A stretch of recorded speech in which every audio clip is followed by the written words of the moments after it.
Hello and welcome to TVP World's World Talks, coming to you live from Warsaw, and I'm Aisha Bajam.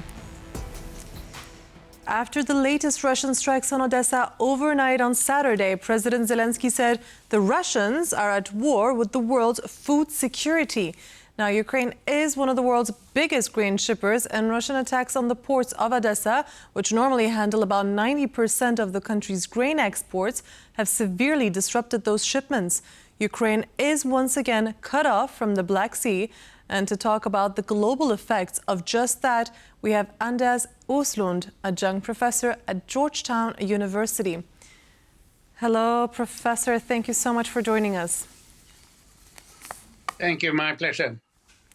Professor, tell us how much of global grain trade actually moves through Odesa and the Black Sea, and who is the most exposed if it stays shut? Well, first of all, I think that we should look upon the impact on the Ukrainian economy. For Ukraine, it's vital to be able to export through the sea both grains and iron ore and steel. 90% of Ukraine's exports. And now that is blocked. It has functioned quite well for almost 3 years, since September 2023, and now it's gone. So this is a very serious blow to the Ukrainian economy. So when you say 90%, essentially you're saying 90% of Ukraine's exports doesn't function. So this is a serious economic crisis for Ukraine. And this has lasted now for exactly 1 month, since the 9th of July.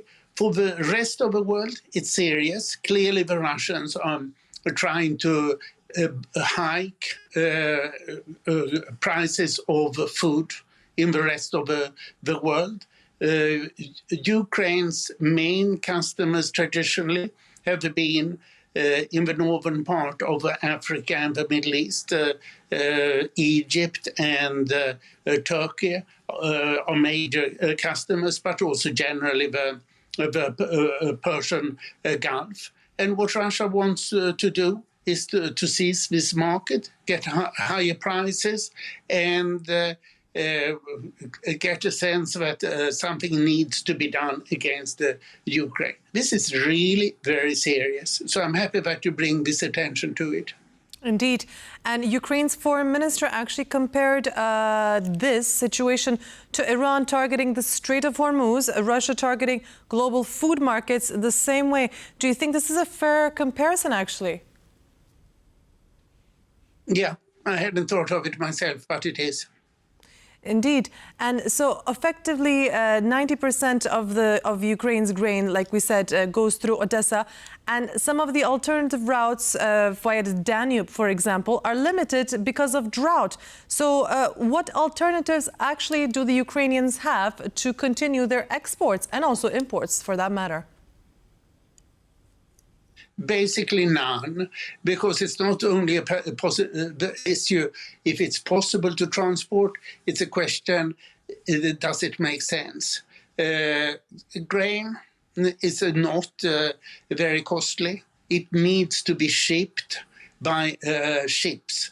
And to transport it by train to Europe is not an alternative, because it will cost too much. So then it will be unprofitable for the Ukrainian farmers, and they won't do it. Is there a way the country is trying to mitigate the effects for these farmers that are suffering at the peak of the harvest season, actually? Is the EU helping in any way? Is the government helping in any way? Not that I'm aware of, and this hasn't lasted for very, very long. I mean, since the 9th of July, so, and this is in the middle of the summer, so it's not very clear what can be done. And of course, the main issue is to protect the country with air defense. And as it is now, the United States is refusing to provide any air defense to Ukraine. This is the first thing. And how to defend agriculture. Unfortunately, that comes lower down in the political hierarchy. But since 2022, has nothing actually changed in the global grain market's ability to absorb shocks like this compared to 3 years ago? More alternative suppliers, different routes, better stockpiles. Nothing has changed since 2022 to avoid such a shock in the global economy? Well, there are reserves around the world, but of course this is a big shock, and Ukraine this year is expecting a big harvest of 81 million tons of grains, and of course if this is not coming to the market, it has an impact. And you have just spoken actually about air defense, about how to defend agriculture.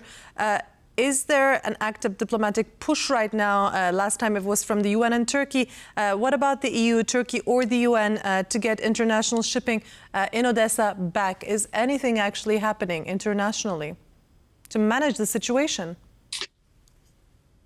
This has come up somewhat unexpectedly, since it has functioned quite well for 3 years, and it's mainly a matter of war. So what we are seeing in the war between Russia and Ukraine, it's mutual escalation. Ukraine has bombed quite systematically Russian oil refineries, and also the wild berries, that is the correspondence to Amazon in Russia, of big warehouses. And Russia has for a long time bombed private companies in Ukraine, in particular Nova Poshta, which is the big private delivery company in Ukraine. And now Russia has started attacking the ships in Odesa, which for some reasons, I don't quite understand why, they have not gone after for the last 3 years or so. So it's a mutual escalation, and where it's the war itself that is the issue. And the US couldn't care less about what is happening in this war. It's regularly voting for Russia in the United Nations on Russia-Ukraine issues. So the international partners, the most important international partners right now, are not doing much to open the ports or actually help Ukraine, like you said. And you also mentioned actually Ukraine hitting hard deep inside of Russia. So you've mentioned the Russian refineries, shadow fleet, oil tankers actually on the Sea of Azov. Ukraine has hit some targets as well. Actually, these attacks on the Odesa port are seen a little bit as a retaliatory act also from Russia. So have these campaigns actually from Ukraine made a difference on the actual economy of Russia? Have they actually made some damage on the Russian economy itself? Is it working? Is it worth it? Yes, I think it works quite well. Probably about 1/3 of Russia's oil refinery capacity is out of operation. As most, it has been slightly more than 40% of the capacity that has been out, but much of it is being brought back online quite fast. And the attacks on wild berries have probably been quite effective. Wild berries has about half or almost half of Russia's e-market deliveries, and they have very big warehouses. So it's comparatively easy to attack wild berries. So these are the two big targets now. You added also rightly the attacks that Ukraine has carried on the Sea of Azov, which is very much to isolate Crimea.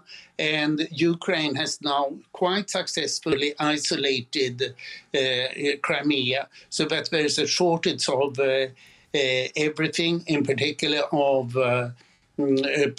petrol, but also of various kinds of goods. So this is quite successful. What I should add is that the European Union is providing Ukraine very substantially with financing and also with arms. But there are certain arms that the European Union does not have, or the EU countries do not have much of.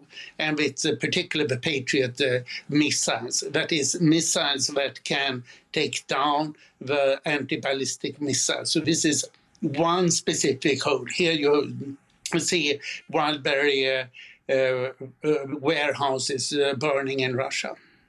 Indeed. And Professor, let me ask you this very bluntly. In your expert opinion, who is winning this war of attrition? Because we are seeing a new stage in this war, a stage of attrition. So who is winning it? It's difficult to say because it changes all the time. Ukraine has been very successful with new arms. On the Russian side, it's a massive state monopoly, Rostec, that produces most of the arms. And needless to say, a big state company is not as innovative as the Ukrainians. But Ukraine now suffers from a big hole. That is defense against anti-ballistic missiles. While the Ukrainian electricity system, for example, is functioning much better now because it has become more decentralized. And not, as here again, we see Wildberry, massive Wildberry warehouses burning. And the Russian oil refineries have turned out to be quite vulnerable. But who wins? To me, it looks as if Ukraine has the upper hand right now.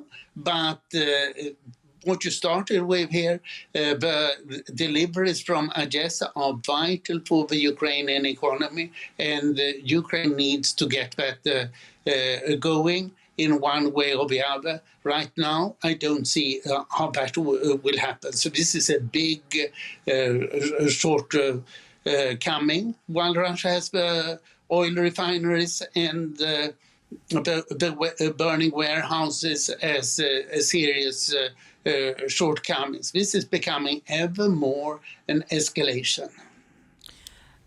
So just on that, Professor, as a last question, we've talked about escalations, we've talked about burning warehouses, about grain exports, about Patriot missiles not being delivered.